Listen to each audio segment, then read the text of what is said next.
President of Venezuela, Nicolás Maduro, congratulated the people for the wide participation in the elections of Judges of Peace on December 15th and calls for a new popular consultation the coming year. In Ecuador, 7 people died and at least 2 children were injured after a massacre in the community of Flor del Bastion in the coastal city of Guayaquil. In Palestine, resistance movements Al-Quds carried out military operations against Israeli concentration soldiers and vehicles in Rafah.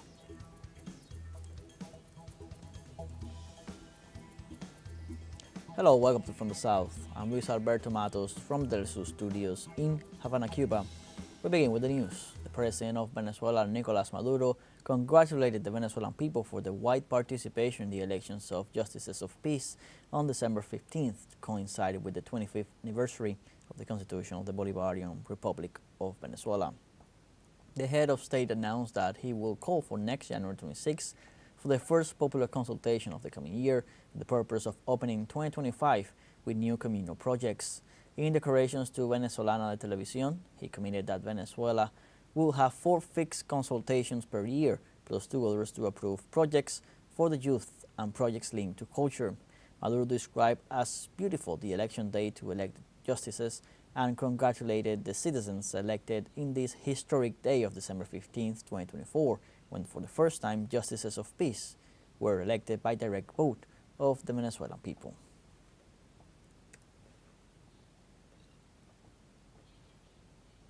And Venezuela keeps building a different kind of government and democracy, a process that was evidenced with the massive turnout for the election of justices of communal peace. Details, the correspondent Gladys Quesada.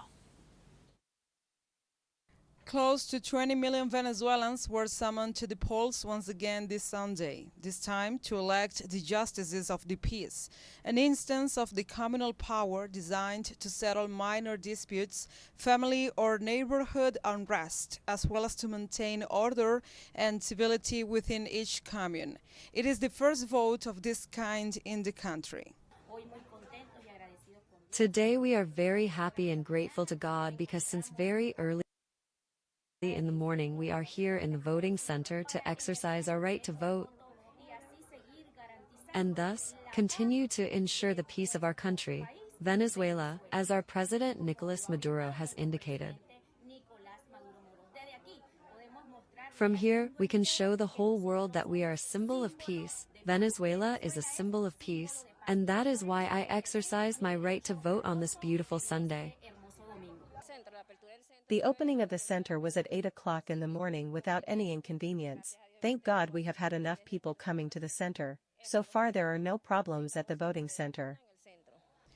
This process will officially see 15,000 peace justices and their respective alternates elected from among 52,288 registered candidates. Thus, it is in compliance with the provisions of the organic law of the Special Communal Justice of the Peace Jurisdiction approved last November. This is the result that we are offering the revolution. This is the proof that our President Nicolás Maduro can count on the organized people, on the popular power, on the communal councils, on the local committees of supply and production, and the communes, to continue advancing and transforming our beautiful Venezuela.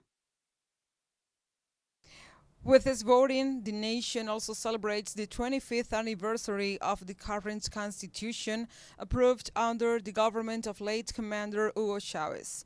The current leaders know its value. Today we are seeing the popular power, and 25 years ago we were moving as a Venezuelan people, exercising our right to vote. And we managed to reach 71%. More than 71% voted yes to this Constitution of the Bolivarian Republic of Venezuela, which is allowing us today to crystallize that Article 258. We all said yes to that Article 258, which is currently being implemented in each of the territories, when it says that all justices of peace must be elected by a direct, secret, and universal election.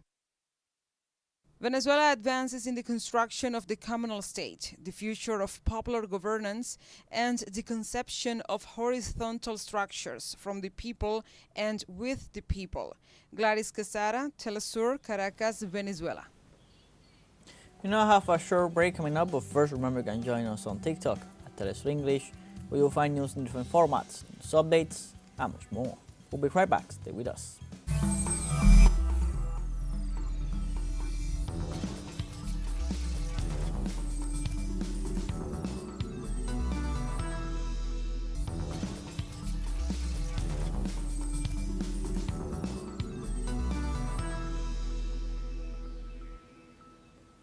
Welcome back.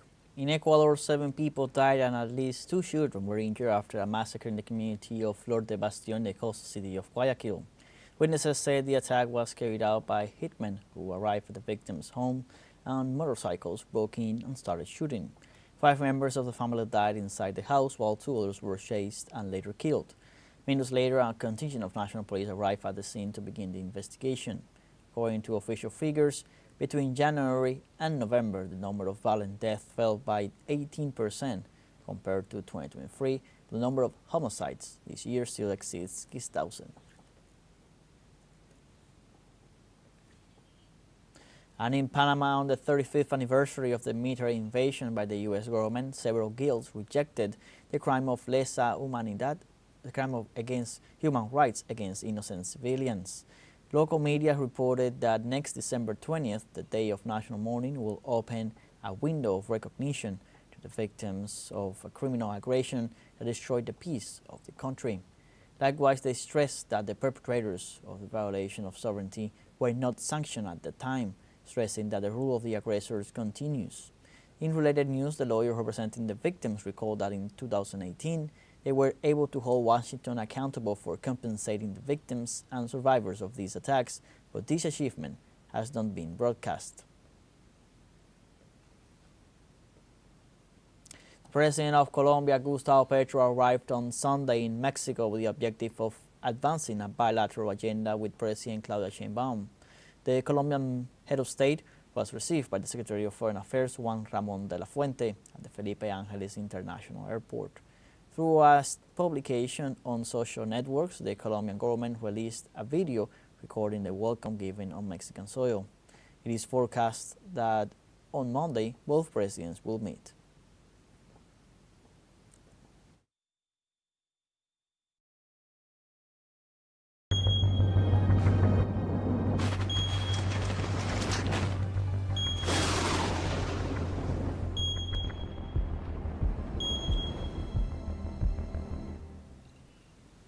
In France, officials report that densely populated neighborhoods on the island of Mayotte were completely destroyed, a permanent building severely damaged by Cyclone Chido. The total number of deaths is still unknown, and it could be several days before the official toll is known. According to the French Weather Service, Chido's winds hit the island at more than 220 kilometers per hour, making it a Category 4 hurricane, the second strongest on the Saffir-Simpson scale. Territory of about 300,000 people had not seen a hurricane of this magnitude since 1934. The French Minister of the Armed Forces said rescue teams and supplies such as generators and military rations were sent from the nearby island of Réunion.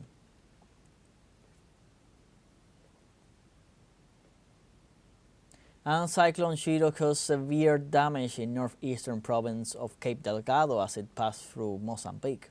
Local media reported that dozens of infrastructure were totally or partially destroyed in the area. Chido made landfall on Sunday with winds of up to 200 kilometers per hour that destroyed roofs, knocked down trees and power poles, leaving part of the province without electricity and water. From December to March, the southeastern Indian Ocean and southern Africa are affected by the cyclone season.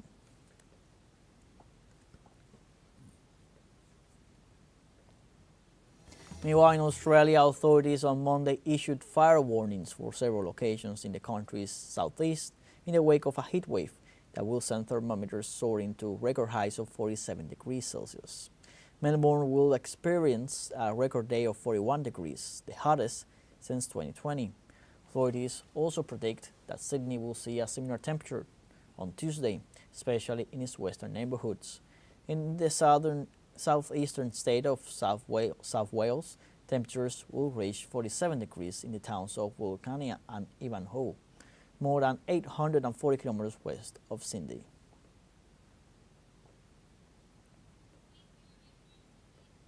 We now have a second short break coming up, but before we invite you to visit our YouTube channel at teleSUR English. There you'll be able to rewatch our interviews, top stories, special broadcastings, and more. Hit the subscribe button and activate the notification bell to stay up to date on the world's most recent events. Final short break, don't go away.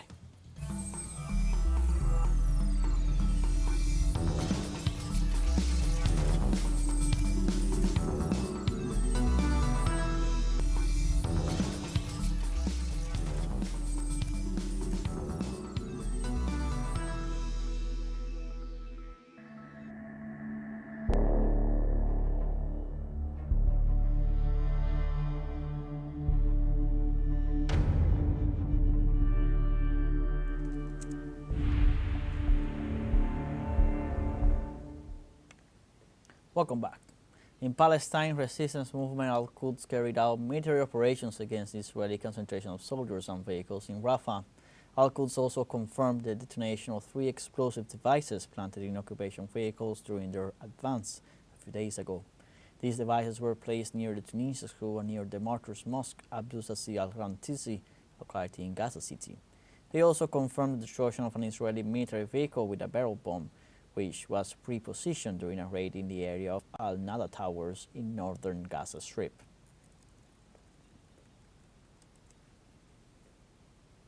And also in Palestine, the Israeli army attacked several areas in the Gaza Strip, killing 69 civilians in the last 24 hours. Israel continues its process of ethnic cleansing despite constant condemnation from the United Nations, which has called for a ceasefire on more than one occasion.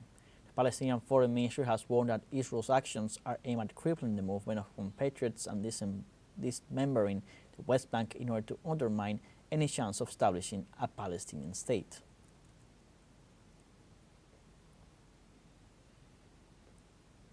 In this context, the Israeli regime once again targeted a United Nations safe haven school in the Gaza Strip.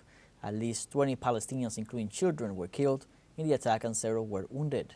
The Wafa news agency reported that the Israeli army shelled the Ahmed bin Abdul Aziz school, run by UNRWA, which was sheltering displaced families in southern Han Yunis.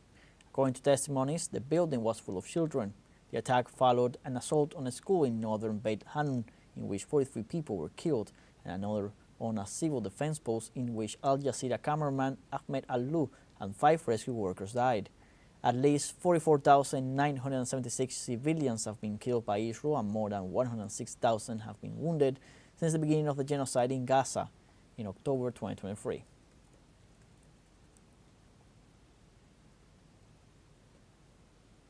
And this Sunday, the Israeli regime approved a plan to increase the number of settlers in the Syrian Golan Heights, illegally occupied since 1967. The decision comes days after seizing more Syrian territory following the overthrow of President Bashar al-Assad and the seizure of power in Damascus by extremist factions. Israeli Prime Minister Benjamin Netanyahu's office said the government had unanimously approved the demographic development of the occupied territory, which would seek to double the Israeli population there. The new plan applies to the part of the Golan Heights that Israel has occupied since 1967 and where some 31,000 settlers live in dozens of illegal settlements.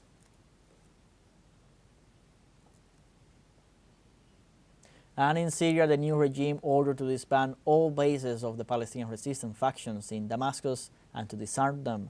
In a statement, the regime reported that it sent a senior official from its military operations administration to the Yarmouk Palestinian refugee camp to inform that they would no longer be allowed to carry weapons or have training camps. Following this, local media reported clashes between the Popular Front for the Liberation of Palestine and FTS terrorist groups in Kusaya village west of the capital. The new regime's orders state that factions must disband the military formations as soon as possible in exchange for political and charitable engagement under the flag of the new Syrian state.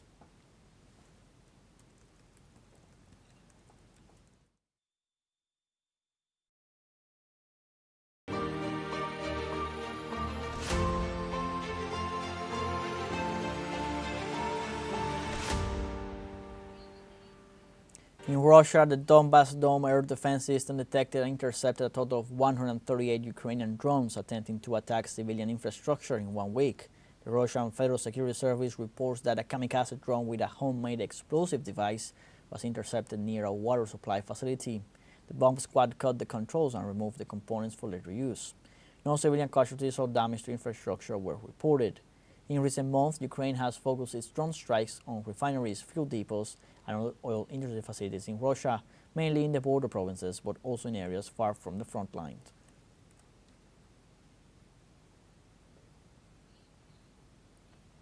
And in the United States, Donald Trump's choice for the position of National Security Advisor to the White House, Mike Waltz, said that the team of the President-elect of the United States will study the initiative on a ceasefire in Ukraine. During an interview with CBS News, Waltz talked about Hungarian Prime Minister Viktor Orban's proposal for a Christmas ceasefire in the armed conflict. He added that the whole world would like to see some kind of end to the carnage in eastern Ukraine, stressing that the fighting must stop. This week, Hungary's Prime Minister said Budapest had made new peace efforts at the end of its country's presidency of the European Union, proposing a Christmas ceasefire and a large-scale prisoner exchange.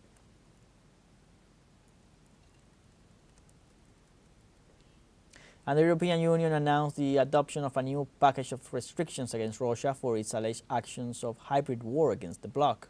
The agency reports on the imposition of unilateral punitive measures against 15 Russian personalities, including representatives of security bodies, the Ministries of Defense and Interior, the Federal Security Service, experts and journalists blacklisted for their dubious involvement in alleged war activities against the Union. However, the Kremlin also denounces a joint European attack of economic, cyber and media warfare against Russia.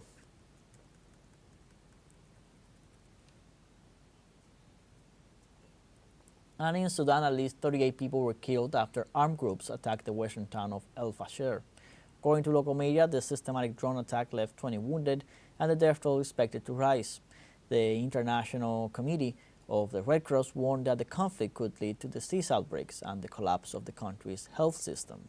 It is worth noting that the United Nations International Organization for Migration said that the number of internally displaced people in Sudan is more than 11 million.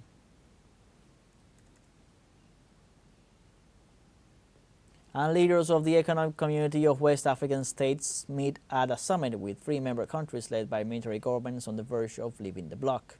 On the eve of a meeting of the Economic Community of West African States, Burkina Faso, Mali and Niger confirmed as irreversible their decision to leave the group, which they condemned as submissive to the former colonial master France. In a statement issued late Sunday, the president of ECOWAS Commission, Omar Touré, announced the grace period after the 66th ordinary session of the Authority of Heads of States and Government of the regional organization, which was held in Abuja, the capital of Nigeria.